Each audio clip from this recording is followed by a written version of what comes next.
Okay, and welcome back. This is part 3 in this series. I'm talking about the 1D&D changes to species, background, and we're sort of going off onto little tangents about the senses and skills and abilities of each of the species and in the background, since now those two things have started to develop in different ways from 5th edition. And we were talking about dark vision, so if you're interested in talking more about dark vision, check out my previous video in this series, and I'd be interested to hear your comments on it as well. Anyway, let's move forward, and you can see that 3rd edition had this thing called Bloodlines in the Unearthed Arcana, and basically it was that you could take 3 levels of, like, when you had a level to spend, you could take a level in a bloodline. There was up to 3 depending on whether it was minor or major or something like that, and therefore it was possible to have like a human character that had a bloodline, like a fey bloodline, or giant, or celestial. There's all these. There was elemental, which was a bit strange, but it was a good idea. I don't think that there's nothing like this in 5th edition, and there's nothing like this going to happen in 1D&D, or like I think it is basically 6th edition. But Bloodlines did have some problems. The abilities that you got from it weren't great, weren't enough to sacrifice 20th level in a class, because when you start spending levels on things, especially in 3rd edition, which wasn't as friendly to multi-classing, it did decrease the effectiveness of your character in terms of all of the class abilities. But it is a good idea. It is an interesting idea, and there were other things like paragons as well, which was like the best elf that the elf could be.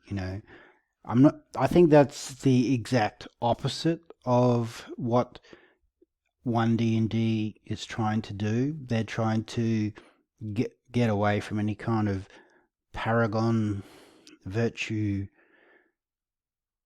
and all of the implications of that. But anyway, those were interesting ideas. They weren't quite effective as they could have been, but with some tweaking, could be. That leads me on to something which has been dropped out of 5th edition and isn't being picked up in 6th edition 1D&D, and that is the in level in 3rd edition and 3.5 there was a level cost for powerful species. So if you wanted to be a lycanthrope, a werewolf, or whatever, it might cost you, it would give your character a boost in its level. So you might be like a 1st level fighter that became a werewolf, and that would give you a +3 level adjustment, so you would be counted as a 4th level character, if you're following me, and therefore the DM might sort of say, okay, well, you've got 4 levels, that's as far as you go until the rest of the party catches up. Or, I mean, that would be up to the DM and the player to talk about that. I think it's an interesting idea, especially as some of the power creep happens with some of the species that are being introduced.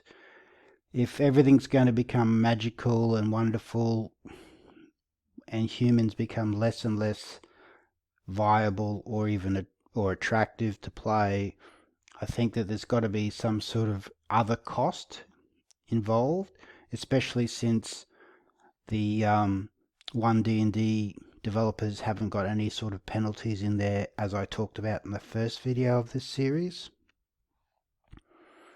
I think though something like this opens up a lot of stuff. You know, werewolves are quite powerful, or vampires or other species can be quite powerful. Too powerful, like an ogre. Also, a half ogre. Well, half ogre used to be a thing too.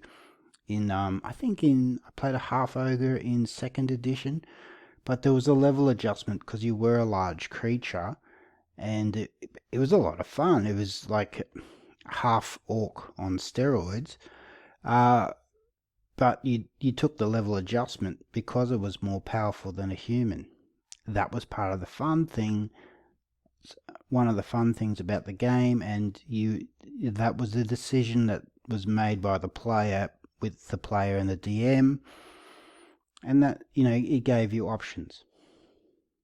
Anyway, I rambled on. This was only supposed to be one video. It's turned into 3. If you like this sort of content, you know, please like, subscribe, and click on the notifications. It really helps me out. If I see a video is doing well, that sort of gives me inspiration to keep doing it. I really do read all of my comments, so if you've got something to say about this, let's have a chat. Most of the comments that I've got have been quite positive.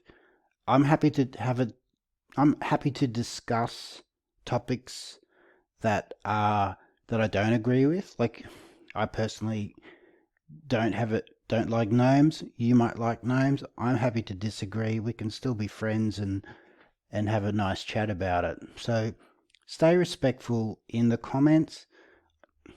If you've got criticism, please make it constructive. And you know, we're all playing a game that we love, so you know, let's just have fun talking about it.